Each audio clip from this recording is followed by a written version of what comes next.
Hey, how you doing? I just saw Babylon and it was frustrating. Yeah, frustrating. So Babylon is the third film by director Damien Chazelle. Now I haven't watched La La Land, but I really loved Whiplash. But the thing is, to be honest, I did not have high hopes for this film. I was kind of annoyed by the trailer. Babylon's trailer has got to be one of the most obnoxious trailers I've seen all year. It kept playing at every damn movie I went to see, and it's just so annoying. The music is annoying. I hate how it pops up. It's just like the Paramount logo being sniffed away like cocaine. It was just, every time I saw that Paramount logo be sniffed away with cocaine, I was just prepared for like a nice 2 minutes of cringe that I could not escape because I'm in a theater. So Babylon is a period piece about old Hollywood as it transitions from the silent film era and into the sound era, and I'm very torn with this film because I feel like there's a really good film trapped within this confused 3-hour mess. There's a lot of times where the film just does not know what it's aiming to be. They seem to be aiming towards making this huge epic, but there just isn't enough substance to justify such a long runtime, and so many scenes for that matter feel entirely unjustified. The first 20 to 30 minutes of the film are actually the worst part of the film, in my opinion. It's all just this very long and drawn out party sequence that is somewhat entertaining in a Wolf of Wall Street sort of way, but it adds nothing to the plot aside from introducing small fragments of each character. The real plot of the movie really starts to take place around the very end of this entire sequence. You could have cut 15 minutes from this sequence and just started with the last 5 minutes of that sequence, and we would have been perfectly fine with that movie. I don't know, the entire thing came off more as excess for the sake of excess, and I get that that's supposed to be the point of the film because it's the roaring 20s and whatever, but it's just so annoying and it goes on for way too long. It felt like this was all put into the film just to appeal to general audience members, but it's all just so oversaturated, and the film behaves that way for quite some time. It has tendencies to stray away from the plot to give these sort of crowd-pleasing party scenes that just did not deliver for me. I did see this alone in the theater, and I bet if I had a full crowd there'd be laughs all around for this stuff, so maybe it's just me. There's also this one character who seems like he's supposed to be a part of the main cast, but he spends the whole movie on the sidelines and you almost end up forgetting about him, but then they bring him back right at the end for this one bit and you're like, oh yeah, it's true, this guy's still around. That being said, the rest of the film is a pretty solid drama comedy that borders into some darker territories at points, and I found all of that to be pretty fun and entertaining. I love the performances in the film. Margot Robbie is always solid at playing these wild card type of characters. Brad Pitt is great. And most of all, I really like Diego Calva. I've never seen him in anything before, but I really thought he was great in this movie. Toby Maguire also makes an appearance, and he's great too. I wish there was more of him, actually. The cinematography, sound, and editing were all really great. There was so many times where cuts and camera moves added to a joke or an emotional effect, and it was very energetic through and through, so I really liked that. Now I'm going to jump into spoilers, so skip to this part if you don't want to be spoiled, or like stay, I don't really care. Your warning is gone in 3, 2, 1, here I go. So there's a couple of scenes that I thought were kind of badly executed.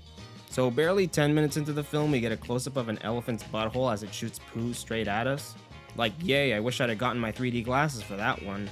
Like, why is that in there? I don't know, but it was just there. I didn't think I needed to look into an elephant's butthole, but I did. Another one of the scenes I didn't really enjoy was when Margot Robbie's character is trying to impress some posh people and then she storms out. The scene ends with her just projectile vomiting onto this dude, and it's just so out of place in this movie. Like, it's literally just like Exorcist level of just like shooting out. It looks really fake because it's literal projectile vomit. It's comedy movie level vomit, and it just does not fit in this film. It's out of nowhere, and it's supposed to be funny, but it's also supposed to be this kind of dramatic scene where she's, you know, this is her last chance at like kind of redeeming herself, and she fucks it up, and just it was just so out of place. Like, oops, I cringed. Like, I don't know if it's supposed to be a joke, but I just ended up cringing at a lot of this kind of stuff. Most of all, I really hated the ending because they had a really solid and impactful ending in their hands, but they couldn't let it go. They just had to keep pushing it further and further. So basically, you got Diego Calva's character walking into the theater years after his Hollywood career was destroyed, and he's watching this movie that is basically mocking the silent era, and the audience around him is laughing at it.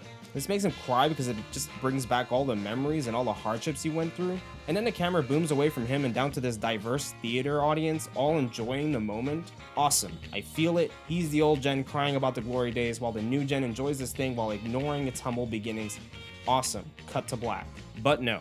The camera then does this spinny 360 moves all the way back to Diego, and then instead we get flashbacks to the party scene from the beginning for some reason, and then it pushes it even further by going into a montage of film history, going through all the technological advancements, color, sound, VFX, and it gets to this point where you see footage from Avatar, which is completely surreal for me because Avatar is literally playing in the next theater room, and then you finally come back to Diego and he's laughing and then it cuts away. Like, why would you do that? Just throw away any subtlety out the window, why don't you? I do actually have one positive. The film has this point where it goes into this strange Lynchian type of horror vibe, which I did not see coming whatsoever, and it was awesome.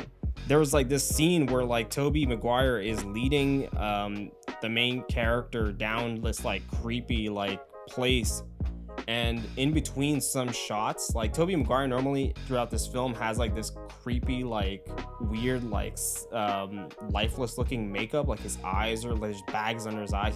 He looks like crap. But then within this like scene where he's leading them, there's just like these brief shots where Toby Maguire is it's Toby Maguire, like it's just him. Like his makeup is perfect. He looks like a human being again. He doesn't look like a ghoul. And they just like swap back and forth between it, and it's kind of creepy, and I really like that. Overall, I still think this film is worth watching, and I think a lot of people are still going to enjoy how entertaining this film is. It's very well shot and very well directed. I personally just wish it had its priorities set straight in terms of the writing. 3 out of 5. Peace.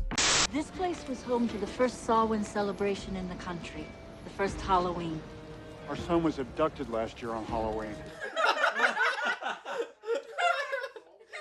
She's like, you didn't fucking hear a thing I said, man. Funny you should mention Halloween.